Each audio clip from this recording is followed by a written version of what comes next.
everyone, Assalamu alaikum. Welcome back to Mindful Musings. I am Varda Jamil and I am here with my father, Mr. Jamil Khan. We are back with another video और इस video में हम mental disorder को discuss करेंगे और हमारी कोशिश ये रहेगी कि हम इस तरह के जितने भी मेंटल डिसऑर्डर्स हैं जिनकी वजह से हमारी सोसाइटी पे बहुत बुरा असर पड़ रहा है या हमारे इर्द गिर्द के लोग इस तरह के डिसऑर्डर्स को फेस कर रहे हैं या उनके आसपास उनके करीबी लोग उस डिसऑर्डर से मतलब लड़ रहे हैं और उनको इसकी अवेयरनेस ही नहीं है बिल्कुल कि वो किसी मेंटल डिसऑर्डर का शिकार है। तो हाँ। हम थोड़ी सी अवेयरनेस लाने की कोशिश भी करेंगे इस वीडियो के थ्रू। तो सबसे पहला डिसऑर्डर जो आज हम डिस्कस करने जा रहे हैं उसका नाम है नार्सिसिस्टिक पर्सनालिटी डिसऑर्डर, जिसको आप NPD भी कहते हैं। ये एक मेंटल हेल्थ कंडीशन है जिसमें इंसान अपने आप को सबसे बढ़कर समझने लगता है। तो उसका वो क्यों ऐसा कर रहा है, देखिए इस तरह के लोग हमें बहुत सारे मिलते भी रहते हैं, लेकिन कुछ में ये है कि कुछ की नेचर ही इस तरह की होती है कि वो उनकी सेल्फ लव होता है जो वो अपने आप को प्रेज करते रहते हैं। लेकिन अगर हम इस डिसऑर्डर की बात करें तो डिसऑर्डर जो है ये सीवियर है। लाइक अगर वो बंदा है तो उसके पहले सबसे पहले तो हम उसके सिम्टम्स डिस्कस कर लेते हैं वन बाय वन कि उसके सिम्टम्स होते क्या हैं। तो इस तरह से क्या होगा कि जो ये वीडियो देख रहा है मे बी उसकी नज़र में इस तरह का कोई बंदा हो कि जिसको ये पर्सनालिटी डिसऑर्डर हो, तो हो सकता है उसको ये अवेयरनेस आ जाए कि अच्छा नहीं, ये कोई ऐसी पर्सनालिटी नहीं है, ये एक डिसऑर्डर है। और मे बी हो सकता है कि जो ये वीडियो देख रहा हो वो ही इस डिसऑर्डर का शिकार हो, तो मे बी वो अपने आप के अंदर ये चीजें जज कर ले। बिल्कुल। तो अगर मैं सिम्टम्स की बात करूं तो उसके पहले सिम्टम में हमारे पास है हाई सेल्फ इम्पोर्टेंस। लाइक आप सिर्फ अपने आप को ही सब कुछ समझेंगे और सामने वाला आपकी नजर में कुछ भी नहीं रहेगा। ठीक है, तो ये एक सबसे इम्पोर्टेंट चीज है कि इसके पहले सिम्टम में आता है कि आप अपनी ही इम्पोर्टेंस देखे चले जा रहे हैं, ना मौका देख रहे हैं ना महल देख रहे हैं और आपके सामने कौन है आप ये भी नहीं देख रहे, बट सिर्फ आपको चाहिए कि आप इम्पोर्टेंट फील करें और सामने वाला भी आपको इम्पोर्टेंट फील करवाए। ये एक्सेसिव एडमायरेशन उनको चाहिए होती है कि अगर वो छोटी सी भी कोई काम फतह हासिल कर लेते हैं या छोटा सा भी कोई उन्होंने काम किया होता है तो वो उसको इतना बढ़ा चढ़ा के डिस्क्राइब करेंगे और फिर उसके लिए उनको एक्सेसिव एडमायरेशन चाहिए होगी कि अगर आपने उनकी उस बात को इग्नोर कर दिया खुदा ना खास्ता तो फिर आप गए काम से वो फिर दुश्मनी शुरू बिल्कुल, फिर दुश्मनी शुरू हो जाएगी। Then they want special treatment in every consequences कि आपका कोई भी हालात चल रहे हो, कोई भी बात हो रही हो, उस बात में आप कहीं जा रहे हो उनके साथ या आप उनके साथ सिर्फ बैठे हुए हो, उनको स्पेशल ट्रीटमेंट चाहिए। वो नहीं देंगे आपको, वो किसी को नहीं देंगे, बट उनको चाहिए। तो एक तो ये 3 सिम्टम्स हैं। उसके बाद एक और सिम्टम है कि they want to feel superior without any achievement, कि उन्होंने अगर अचीवमेंट की भी नहीं है ना तो भी उनको सुपीरियर फील करना है।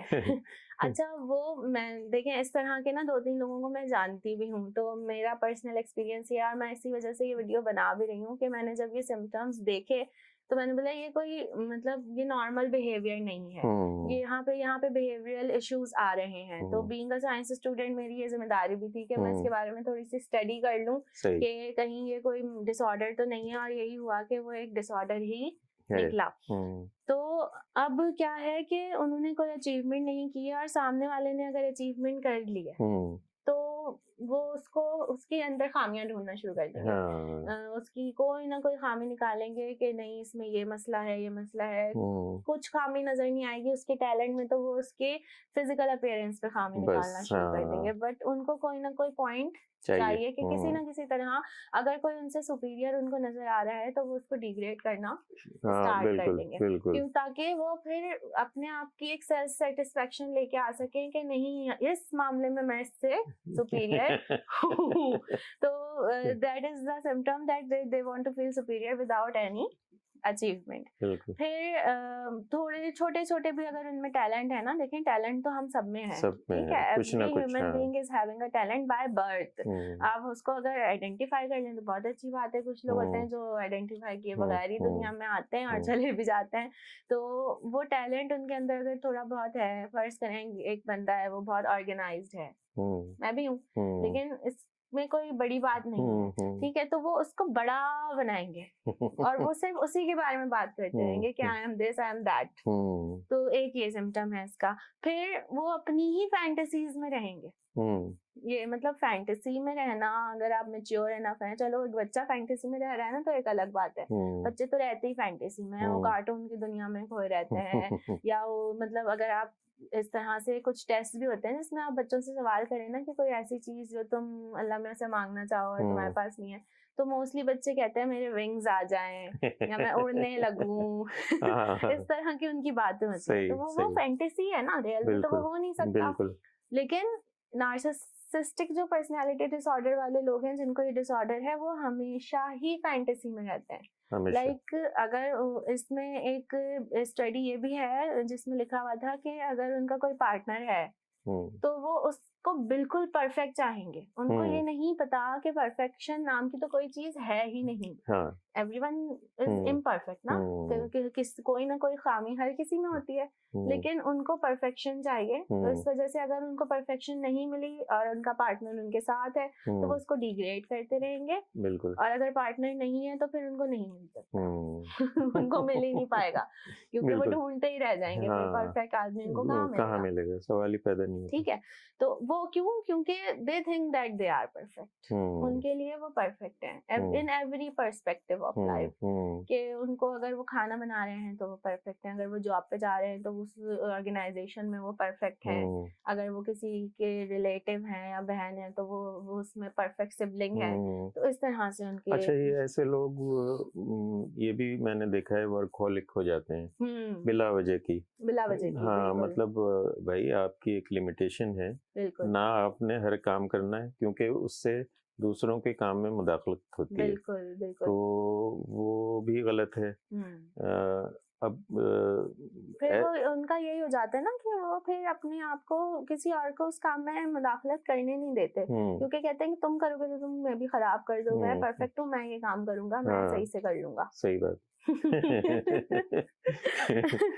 अच्छा, इसकी इसी चीज को हम ओसीडी से भी रिलेट कर सकते हैं, जो वो भी एक डिसऑर्डर है, उसको हम अगली वीडियो में डिस्कस कर लेंगे। जरूर। इसका एक और सिम्टम ये है कि जो उनसे अप नजर आता है ना, वो उसको किसी ना किसी तरह वो कहते हैं कि या तो वो उससे कट ऑफ कर लेते हैं। कट ऑफ अगर नहीं कर पा रहे, बहुत मुश्किल है, मजबूरी है, तो फिर वो उसको जलील करना शुरू कर देते हैं बात में। हाँ, कोशिश ये होती है कि उसको किसी तरह से नीचा दिखाया जा सके। बिल्कुल क्रिटिसिज्म करेंगे, हर चीज हर लिहाज से उसको मतलब नीचा दिखाने की कोशिश करेंगे। फिर ये है कि वो दूसरों से फेवर्स एक्सपेक्ट करते हैं कि सामने वाला जो भी है, अगर उनका दोस्त ही है भले, तो वो चाहेंगे कि वो उनको हर किस्म का फेवर दे। हाँ, वो तो उनका राइट है। बिल्कुल, राइट क्या, बल्कि वो जैसे कि कोई कानून बना हुआ है। तो एक तो फेवर्स एक्सपेक्ट करते हैं कि वो उनको फेवर मिले, फिर दूसरा कि वो ऑर्डर चलाना शुरू करते हैं कि वो मतलब वो समझते हैं कि वो एक कोई बहुत बड़े हुक्मरान है and they will give you every order they can, और अगर आपने वो ऑर्डर पूरा नहीं किया या आपने उससे डिनाई कर दिया तो फिर आपकी खैर नहीं है। फिर बहुत बड़ा फस क्रिएट करेंगे उससे जिसकी कोई जरूरत नहीं होगी, लेकिन क्योंकि उनको एंगर इश्यूज हो जाते हैं इस वजह से, क्योंकि अब देखिए ना, एक बंदा अपने आप को बहुत बड़तर समझ रहा है, उसको अगर इनकार कर दिया जाए किसी बात से तो फिर वो गुस्सा तो आएगा उसको। अच्छा, एडवांटेजेस ले लिए उन्होंने सारे किस्म के ऑर्डर चला के और ये सब। फिर एनवियस होते हैं, jealous. There is a difference between jealousy and envious होना। हसद और जलन में फर्क है। आपसे कोई जल रहा है, इट मींस वो थोड़ी बहुत जेलसी तो नॉर्मल होती है, वो मैं तो कहती हूँ होनी भी चाहिए। वो रश्क कहते हैं उर्दू में उसको। रश्क का मतलब ये होता है कि आप उसको देख के आपके अंदर एक चीज पैदा हो कि वो हमसे बड़ा आगे चला गया है, तो उसमें एक जज्बा ये पैदा होता है कि हम भी बने उस जैसा। अब जो हसद है उसमें ये होता है कि ये कैसे हो गया ये। और मतलब वो ये नहीं चाहते कि वो उस जैसे हो जाए। नहीं, ये कोशिश नहीं करेंगे। वो कहेंगे ये कैसे हो गया, ये कैसे हो गया, और इसको ये कैसे मिल गया, या ये इसको ये जॉब कहाँ से मिल गई, या ये इसमें काम पे कैसे पहुंच गया, मैं क्यों नहीं, मतलब वो तो बोलते हैं उनके लिए तो है ना, मुझे होना मेरा राइट है। हाँ। अच्छा, ये हो गया। फिर they want best of everything, like जो भी उनको मिल रहा है या जो भी उनके इर्द गिर्द है, उनको उसका बेस्ट चाहिए, वरना उससे कम में तो उनका गुजारा नहीं है नहीं। तो ये जितनी भी चीजें मैंने डिस्कस की अभी तक, ये सारे हैं symptoms, these are the symptoms. तो अगर आप ये वीडियो देख रहे हैं और आपके अंदर इनमें से 5 भी हैं सिम्टम्स, तो it is a critical condition, आपको इस बारे में थोड़ा सा सोचना चाहिए। अच्छा, ये तो वर्दा ने यहाँ सिम्टम्स बताई। मैं ये सुनते हुए सारा सोच रहा था कि ये सारी माशाल्लाह मुसलमानों में ही चीजें नजर आ रही हैं। मतलब ये है कि उनसे बड़ा कोई नहीं, जन्नत में उन्हीं का हक है। अच्छा, दूसरे लोग अगर तरक्की कर गए हैं तो अब उनको ये नहीं कि हम भी तरक्की करें, वो ये कहेंगे कि ये भी हमारी वजह से हुआ है। हाँ, कहीं ना कहीं। और फिर ये है कि वो दूसरों की तरक्की को देख के ये नहीं कि दुनिया को और अच्छा बनाया जाए, वो चाहेंगे कि दुनिया तबाह हो जाए। एप्रिसिएशन तो आती ही नहीं है ना, नहीं, नार्सिसिस्टिक पर्सनालिटी डिसऑर्डर में भी एप्रिसिएशन तो किसी को करनी होती ही नहीं। और ये पूरे पाकिस्तान की बिलखुसूस और मुसलमानों की बिलउमूम ये सारी जो सिम्टम्स बताई गई हैं सब उनमें मौजूद हैं। वो खुद को हमेशा दूसरों से बढ़तर समझते हैं। अब पड़ोसी मुल्क अगर उनका तरक्की कर गया है और उनसे 1000 गुना आगे चला गया है, तो भी वो जो है फन्ने खान हैं और वो चाहते हैं कि बस एक बम मार के उनको तबाह कर दिया जाए। मतलब वो ये नहीं सोचते कि बम मारने का नतीजा क्या होगा। ये हर पाकिस्तानी के दिमाग में यही गोबर भरा हुआ है। बिल्कुल, है ना, कितनी बुरी बात है। आप दुनिया को संवारने की बात करें, ये एक शख्सी बीमारी की अलामात बताई गई हैं, लेकिन ये कौमी भी है, ये बीमारी पूरी कौम ही तकरीबन ऐसी। हाँ। अब अच्छा, मजे की बात ये है कि जो नार्सिसिस्ट होता है वो उसको पहली बात तो ये रियलाइज, देखें जितने भी मेंटल डिसऑर्डर्स है ना, आपको रियलाइज करने में भी बहुत टाइम लग जाता है कि आपके अंदर ये डिसऑर्डर आ गया है। अब नहीं, वो बंदा रियलाइज नहीं कर सकता, जो खुद है ना, वो तो इर्द गिर्द दूसरे लोग उसको रियलाइज कराएं। बिल्कुल। अब जैसे पाकिस्तानी कौम है, इस कदर हम अगर देखा जाए, माजरत के साथ मैं खुद एक पाकिस्तानी हूँ, लेकिन हम कुड़ते रहते हैं, हम बात करते रहते हैं, लोगों को समझाते हैं कि भाई ये चीज़ सही नहीं है, सही रास्ता ये, तरक्की का रास्ता ये नहीं है। तो भी आप देखें कि ऐसे बहुत सारे लोग हैं हमारी तरह जो बात करते हैं, लेकिन उनको भी गालियाँ ही दी जाती हैं।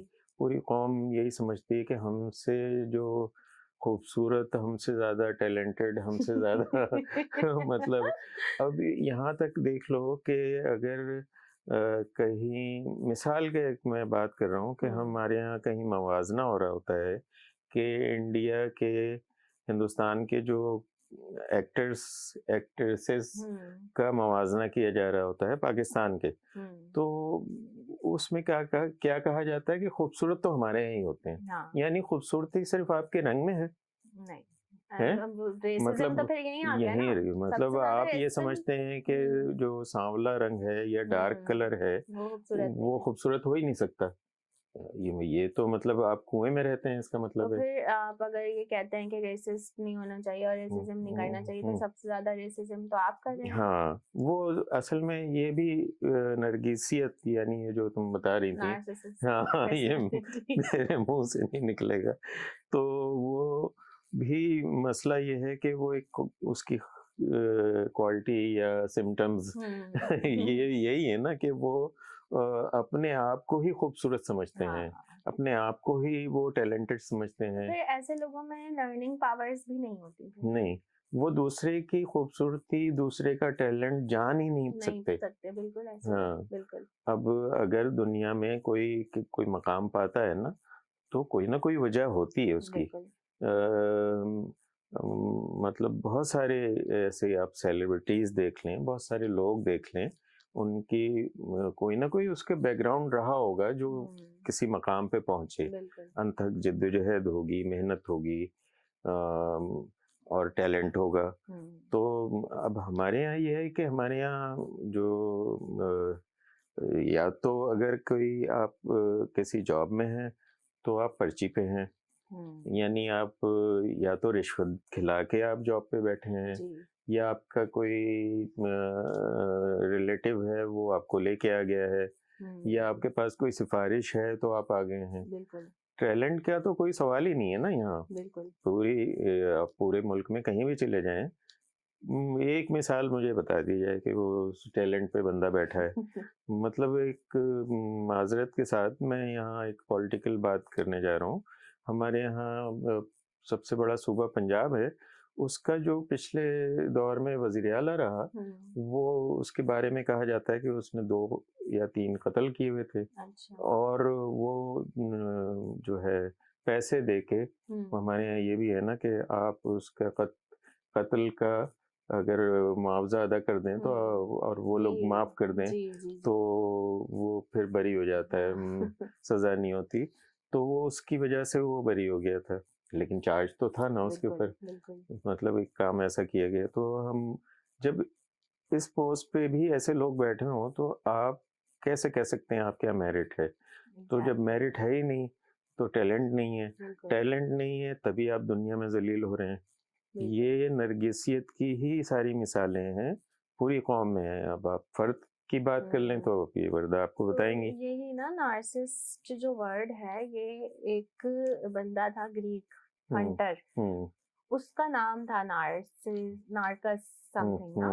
उसके डिसऑर्डर, उसको जब स्टडी किया गया ना उसकी पर्सनालिटी के बारे में, तो फिर ये डिसऑर्डर का नाम रखा गया, उसी के ऊपर निकला। जी, ग्रीक माइथोलॉजी में ये है, तो उससे निकला है नाम। वो बंदा क्या था कि वो हर वक्त, उस वक्त शीशा तो शायद नहीं होता था इतना, तो वो पानी की झील में अपना अक्स देखता रहता था। खुद को देखता है, अक्स देखता रहता था, और उसकी मौत भी ऐसे हुई थी कि वो अक्स ही देखने बैठे हुए थे वहाँ। गिर गए। तो अब ये है ना कि आप जब आपको अपना बेस्ट वर्जन बनाना है, या आपको तरक्की करनी है, या आपको सीखना है, तो आपको ये समझना पड़ेगा कि आपको अपनी खामियां ढूंढनी पड़ेंगी। लेकिन ये डिसऑर्डर जिसमें है वो अपनी खामी नहीं ढूंढता। अच्छा, इस डिसऑर्डर के जो क्या कहेंगे, ये डिसऑर्डर ज्यादातर जो है वो मेल्स में होता है और फीमेल्स में भी होता है, बट इसका रेशियो जो है वो मेल्स में कंपैरेटिवली ज्यादा है। अच्छा, अगर हम इस डिसऑर्डर में एक और बात करें, तो इस डिसऑर्डर में ये जितने भी इसके पेशेंट्स हैं, they trouble with having the criticism. उनसे क्रिटिसिज्म बर्दाश्त नहीं होता। फिर वो क्रिटिसिज्म बर्दाश्त नहीं हो रहा तो वो चीज उनकी एंगर इश्यूज में कन्वर्ट हो जाती है, और वो एंगर इश्यूज ऑब्वियसली एक डिसऑर्डर हो गया आपको। जैसे अगर हम कैंसर की बात करें तो उसके भी 4 स्टेजेस होते हैं, तो ऑब्वियसली फर्स्ट स्टेज पे आपको सिम्टम्स उसके इतने खास नजर नहीं आएंगे, लेकिन बढ़ते बढ़ते 4th स्टेज पे तो वो पूरी आपकी बॉडी के हर ऑर्गन में फैल चुका है।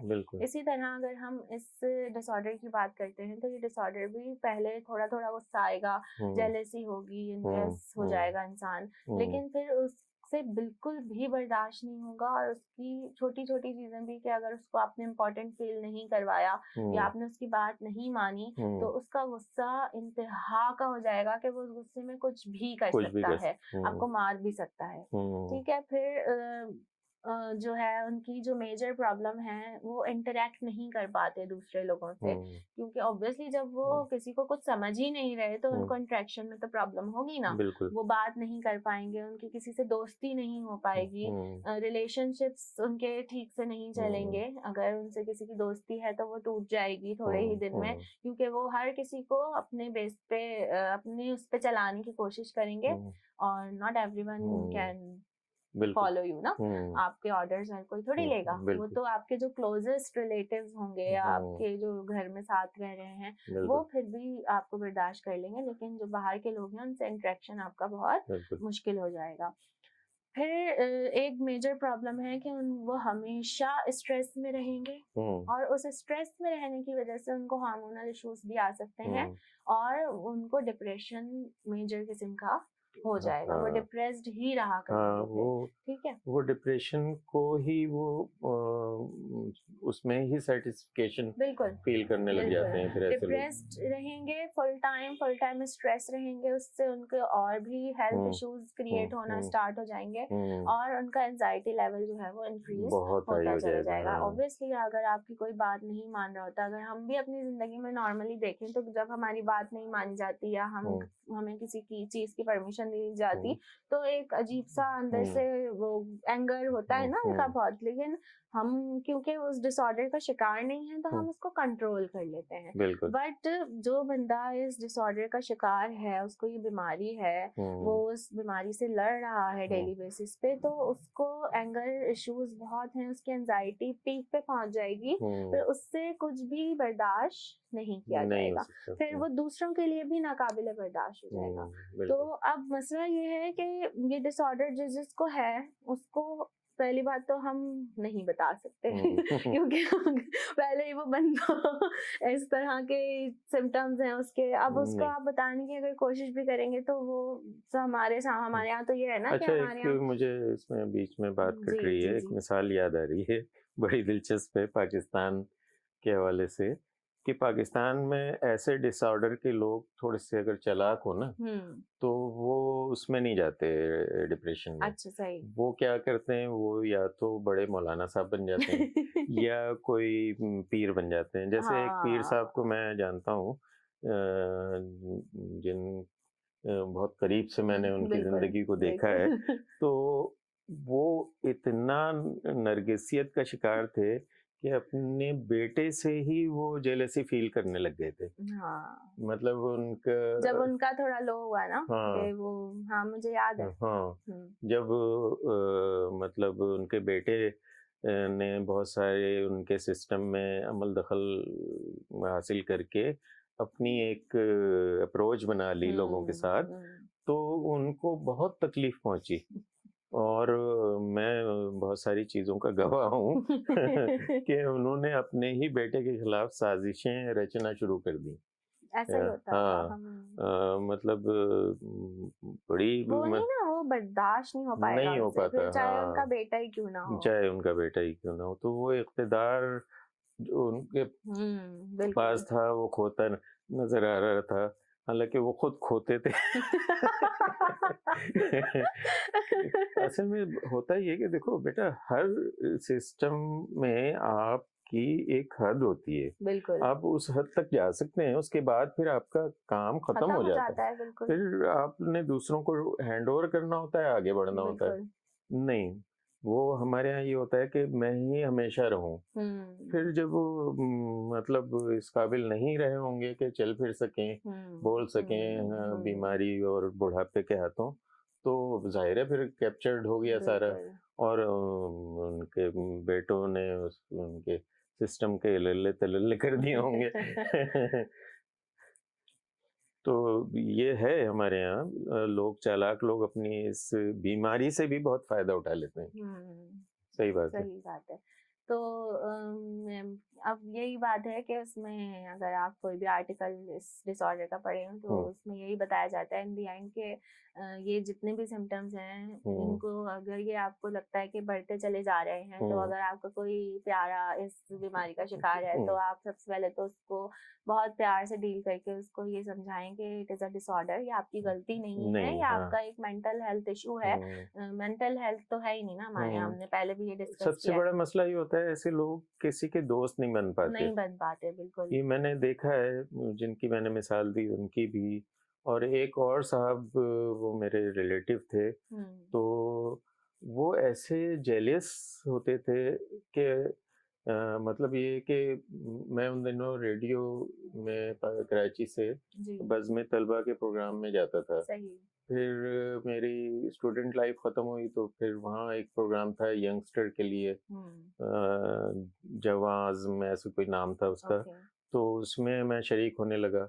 तो वो मेरी एक सलाहियत थी, क्योंकि मैं लिखता था, सोचता था, शायरी भी करता था, अफसाने भी लिखता था, ये सारे काम मेरे थे, तो वहाँ मेरी पजीराई होती थी। हालांकि वो पजीराई का जो मुआवजा था वो उस जमाने में 10 रुपए और 15 रुपए मिलते थे। अच्छा, जो पहला मुआवजा मिला था चेक रेडियो पाकिस्तान से मुझे, तो वो तो मैंने उसको डायरी में रख लिया था। सही। हालांकि 10 रुपए उस जमाने में मेरी जेब खर्च के हिसाब से बहुत बड़ी रकम थी। तो यानी मुझे याद है उस जमाने में बोल्टन मार्केट में 30 रुपए की पैंट मिल जाती थी। और 300 की भी नहीं मिलती। हाँ, नहीं 300 की सवाल ही पैदा नहीं होती मेरी। तो इस तरह देखें तो वो आज तकरीबन 2000 की पैंट अगर मिल रही है तो उसका आप 30 के हिसाब से लगाएं तो तीसरा हिस्सा हुआ ना, बिल्कुल 10 रुपया। हाँ। तो बड़ी रकम हुई एक तरह से। तो मैंने उसको सजा के रखा हुआ था डायरी में बड़े अरसे तक। अच्छा, अब वो जो साहब जिनका मैं यहाँ मिसाल देने जा रहा हूँ, वो ये थी कि उन्होंने मेरी कभी हौसला अफजाई नहीं की, हत्ता कि मेरे करीबी रिलेटिव थे, उन्होंने मुझसे कभी हंस के बात नहीं की। अब ये किया उन्होंने कि जब उन्होंने देखा कि मैं वहाँ जा रहा हूँ, तो अपने सारे, मतलब उनके अगर 4 बच्चे थे तो चारों बच्चों को वो रेडियो पाकिस्तान लेके पहुंच गए। और चूंकि वो गवर्नमेंट ऑफिसर थे तो उन्होंने सोर्स लगा के और सबके लिए वहाँ जो भी उन्होंने पार्टिसिपेट किया सबके लिए खुद लिख के दिया उनको। अच्छा। मैं तो अपने से लिख के ले जाता था, तो उनको खुद लिख के दिया और सारे वहाँ गए, उनकी लिखी हुई चीजें पढ़ के आए। तो जब मैंने ये देखा ना तो मैंने वहाँ जाना ही छोड़ दिया रेडियो पाकिस्तान। मैंने फिर वो असद आ जाएगा ना बीच में। मैंने कहा मैं वहाँ अपनी सलाहियत का मुजाहरा करने जा रहा हूँ, इनसे मुकाबला करने तो नहीं जा रहा हूँ। एग्जैक्टली, बिल्कुल। लेकिन वो मुकाबला लगा रहे हैं। हाँ, अच्छा, ना उनके बच्चों में से कोई ऐसा है जो इस मैदान में आया हो, शायरी में, फलसफे में, या किताब लिखी हो कोई। वो लोग इस टाइप के थे ही नहीं। जबरदस्ती, चूंकि मैं मतलब एक गरीब आदमी का बेटा हूँ, तो ये कैसे चला गया। हाँ, यही वाली बात है, बिल्कुल। मतलब ये कि वो देख के, अच्छा, मेरा ये होता था कि मैं ठीक है, मैं गरीब घर का था फर्द, और हमारे घर में बहुत मुश्किलात थी, लेकिन मैं जब घर से निकलता था तो मेरी, क्या कहते हैं उसको, अटायर, वो मतलब कोई नहीं पहचान सकता था। मुझे बहुत सारे बच्चों के मैगजीन, नौजवानों के मैगजीन की तरफ से बुलावे आते थे, तो 5 स्टार होटल्स में उनके प्रोग्राम होते थे, मैं वहाँ जाता था। तो और मेरे अटायर से कोई नहीं समझ पाता था कि मैं कहाँ से आया हूँ। और बहुत आज भी ऐसे ही है। आज भी हम ऐसे ही हैं। तो वो साहब, जाहिर है उनको मेरा अटायर देख के ही उनको वो कि भाई ये तो इसको तो नंगा भूखा होना चाहिए था, तो ये कैसे चला गया। बिल्कुल। अच्छा, मिसाल के तौर पे मैंने कैमरा लिया, तो वो साहब जो है ना, उनके पास पैसा था। अब उन्होंने ना, मैंने तो बहुत ही सस्ता सा सदर से कैमरा लिया था, मुझे शौक था फोटोग्राफी का। तो वो साहब पता नहीं कहाँ से इतना महंगा कीमती कैमरा ला के बच्चों को पकड़ा दिया। बच्चों को शौक ही नहीं था उनको। तो वो नहीं ये बात समझ सकी ना कि मतलब वो he was just competing with you, कि वो आपसे कंपटीशन लगा रहे थे। तो ये हमारी मजमूई तौर पर हमारी कौम का भी अलमिया यही है। ये मर्ज उनको भी लाक है, नरगिसियत में वो मुब्तला है। नरगिस का फूल जो होता है वो, उससे ये निकाला गया है कि वो एक आँख की तरह नजर आता है ना नरगिस का फूल, तो वो अपने आप को ही देखता रहता है। तो आदमी ऐसा अपने आप में ही गुम रहता है, अपने ही उसमें गुम रहता है। तो ये हमारा अलमिया ये है कि ये एक मरीज नहीं है हमारे यहाँ के हम उसका इलाज करें। ये तो मतलब माशाल्लाह ये हमारी कौम का फख्र बन गया है कि हर आदमी इसी मर्ज में मुब्तला है। मतलब ये है कि अगर वो उसके पास पैसा है तो फिर वो अपनी गाड़ियां ही अपने अपने शोशाही हर जगह दिखाता फिरेगा और दूसरों को हकीर जलील समझता फिरेगा। अगर फर्ज करें वो अल्लाह ने उसको तौफीक दे दी है, वो इबादत कर रहा है, तो बस फिर जो इबादत उसका शो ऑफ करते रहेंगे। हाँ, उसका शो ऑफ करता रहेगा, वो उसकी जो नुमाइश करता रहेगा। या कोई भी टैलेंट है, कोई भी टैलेंट, मतलब शो ऑफ नहीं होना चाहिए, आप उस टैलेंट को नहीं। मसला ये है ना कि ऐसे लोगों की अक्सरियत जो है ना वो टैलेंटेड नहीं होती। राइट। मसला यहीं से पैदा होता है जब आपके अंदर कुछ नहीं होता ना, बिल्कुल तब right आप ना, इस मर्ज में symptom मुब्तला में होते यही हैं। लिखा हुआ था ना कि superior without any achievement, they want to feel हमारी कौम क्या है, look busy do nothing. Workaholic होना हमारे यहाँ, वर्कहोलिक वो जो जापानीज की मिसाल दी जा सकती है हमारे यहाँ। हम वो तो मैंने कह दिया कि ऐसे लोग हो जाते हैं वर्कहोलिक। वो दरअसल बिला वजह जो है वो कोई दीवार तोड़ रहे होते हैं जहाँ वो दीवार तोड़नी भी नहीं होती है। राइट। ऐसा काम कर रहे होते हैं जिसकी कोई जरूरत ही नहीं है। जहाँ दरिया नहीं होता वहाँ पुल बना रहे होते हैं। ऐसे काम कर रहे होते हैं। तो जाहिर है वो टैलेंट तो नहीं हुआ ना, मतलब वो खुद को बस दिखाना चाहते हैं कि मैं जो हूँ बड़ा मसरूफ हूँ। एक हमारी बहुत पुरानी याद है, जब एक चैनल होता था पीटीवी, फिर उसके बाद एक दूसरा चैनल आ गया कलर टीवी जब आ गए ना, तो पीटीवी के बाद एक दूसरा चैनल भी आया था, तो उसका नाम मुझे याद नहीं आ रहा, शायद एनटीएम था या ऐसे पीटीएम, बहरहाल पता नहीं क्या था। तो उस पे एक ड्रामा आया था। अच्छा। उसमें जो है ना इस्माइल तारा और ज़ेबा शहनाज थे, वो बने थे। एक किस्सा है निज़ाम सक्का का कि वो हुमायूं बादशाह जो है ना वो शेर शाह से जब उसको शिकस्त हो गई तो वो फरार होके ईरान भाग रहा था। अच्छा। तो रास्ते में वो दरिया वरिया में शायद डूब गया, तो एक मछेरे ने उसको उसके एक सक्के ने उसको बचाया था। अच्छा। सक्का कहते हैं पानी भरने, पानी पिलाने वाले को। ओके। सक जो है वो प्यास को जाहिर करता है, तो वो प्यास बुझाने वाले को कहते हैं। तो वो चमड़े की एक वो छागल सी होती थी, छागल कहते थे या क्या कहते थे, उसमें वो पानी भर के लोगों के यहाँ वो पानी डालता था। तो उसने बचाया था उसको। तो हुमायूं ने ना उसको अंगूठी दी थी और कहा था कि जो भी तुम्हारी ख्वाहिश हो, जब मैं दोबारा अपनी सल्तनत वापस ले लूँगा तो तुम ये अंगूठी दिखा के अपनी कोई भी ख्वाहिश मुझसे मांग लेना। तो बहरहाल वो पूरा किस्सा तो लोगों ने पढ़ा होगा कि वो जब बादशाह बन जाता है तो ये निज़ाम अपनी अंगूठी लेके पहुंचता है, फिर उससे बोलता है कि भाई मैं एक दिन का बादशाह बनना चाहता हूँ। तो वो एक दिन का बादशाह बना देते हैं उसको। अच्छा। ठीक है।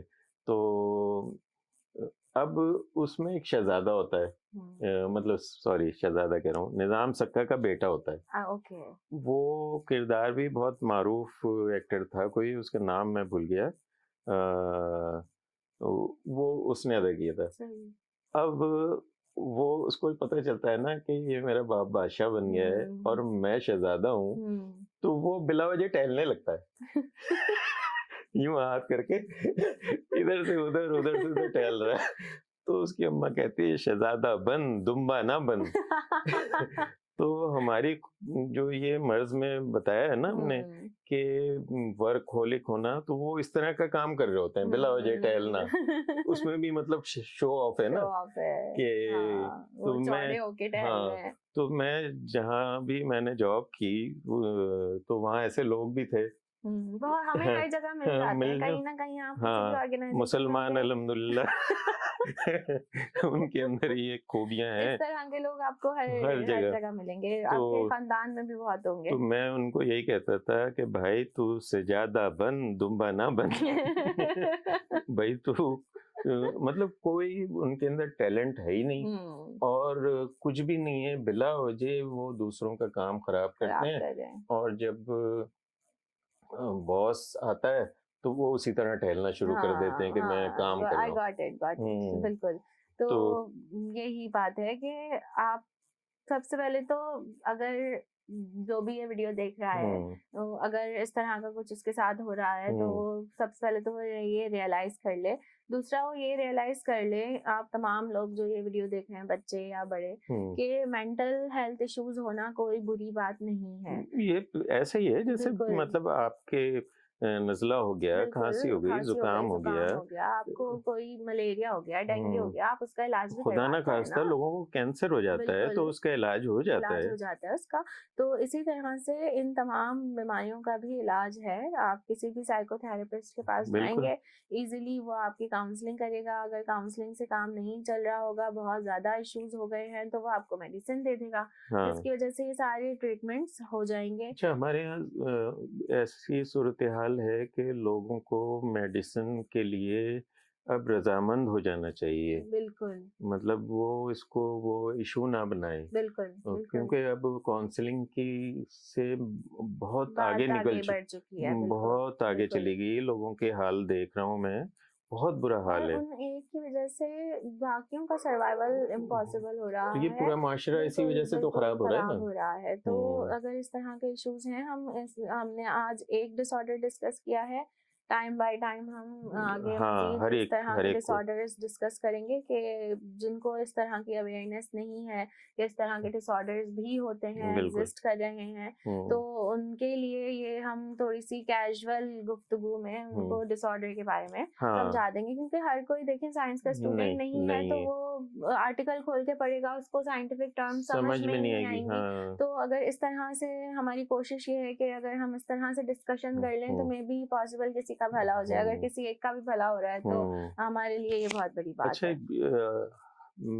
मैंने जैसे कहा कि ऐसे लोग टैलेंटेड नहीं होते, उसकी वजह ये कि वो अपने टैलेंट को पहचान नहीं पाते। यही ना, मैंने शुरू में यही वाली बात की थी कि देखिए टैलेंटेड सब होते हैं, आपको बस रिकॉग्नाइज करना है कि आपके अंदर टैलेंट है क्या। वो इस चीज को ही अपना टैलेंट समझते हैं कि वो दूसरों की गुद्दी पकड़ के उनकी जमीन पे उनकी नाक रगड़ते रहे। अच्छा, उनको ये रियलाइज भी नहीं हो रहा वो ये टैलेंट है उनका।